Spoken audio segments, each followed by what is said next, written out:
Bonjour à tous. Que faut-il retenir de cette journée de voyage du pape François en Suisse? Eh bien, un appel à tous les chrétiens à un nouvel élan évangélisateur pour faire éclore un printemps écuménique. Retrouver bref l'articulation entre écuménisme et mission. Au Conseil écuménique des Églises, le COE, devant 200 représentants orthodoxes et protestants du monde entier, le pape François a rappelé ce matin l'importance de la marche. Le COE, on l'a entendu, fête ses 70 ans. 70 ans, c'est un chiffre qui rappelle la plénitude et la bénédiction divine selon la Bible. Et pour le pape, apparemment, 70 ans, c'est aussi le bon âge pour se mettre en marche, pour se remettre en marche, non pas d'abord au nom de son appartenance ethnique, ou bien selon ses orientations conservatrices ou progressistes, ou encore pour s'occuper commandément de ses propres affaires. Non, l'œcuménisme, c'est une grande entreprise en pure perte. C'est les mots mêmes du pape François. Sauver ce qui nous est propre, c'est marcher selon la chair, se perdre en suivant Jésus. Eh bien, c'est marcher selon l'Esprit Saint, a-t-il dit, en reprenant l'écriture sainte que nous avons entendue au cours de la prière écuménique. Pour cela, il faut renouveler notre mentalité. C'est l'invitation du pape aux membres du COE. Nel corso della storia, le divisioni tra cristiani sono spesso avvenute perché alla radice nella vita delle comunità si è infiltrata una mentalità mondana. Prima si alimentavano gli interessi propri, poi quelli di Gesù Cristo.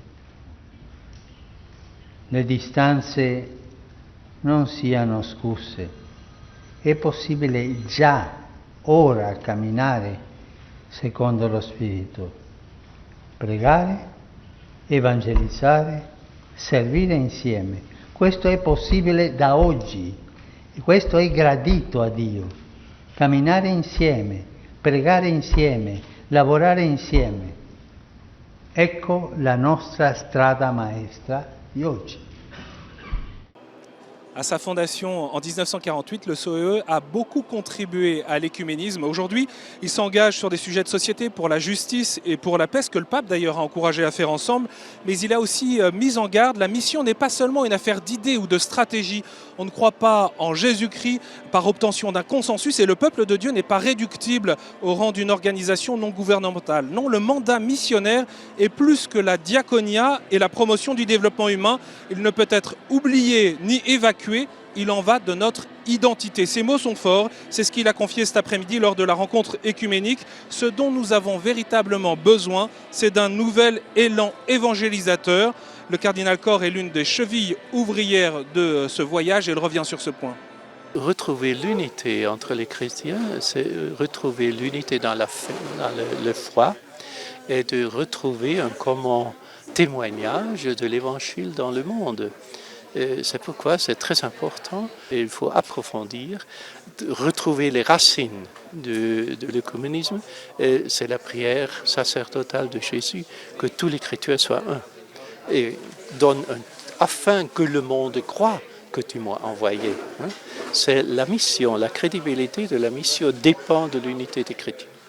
En fin de journée, le pape François est venu à Palexpo, dernière étape de cette journée pour retrouver les catholiques pour célébrer l'Eucharistie ici à Palexpo. Ils sont 41 000 fidèles pour qui l'Eucharistie est la source et le sommet de toute vie chrétienne. C'est aussi une manière de vivre l'écuménisme en vérité autour du successeur de Pierre dont on sait qu'il porte cette mission de communion dans la foi et qui œuvre ardemment pour l'unité des chrétiens. Vous pouvez retrouver l'ensemble de la programmation spéciale de KTO autour de cette journée sur notre site internet et puis bien sûr rendez-vous pour la conférence du pape François dans l'avion, la conférence de presse que nous suivrons sur KTO.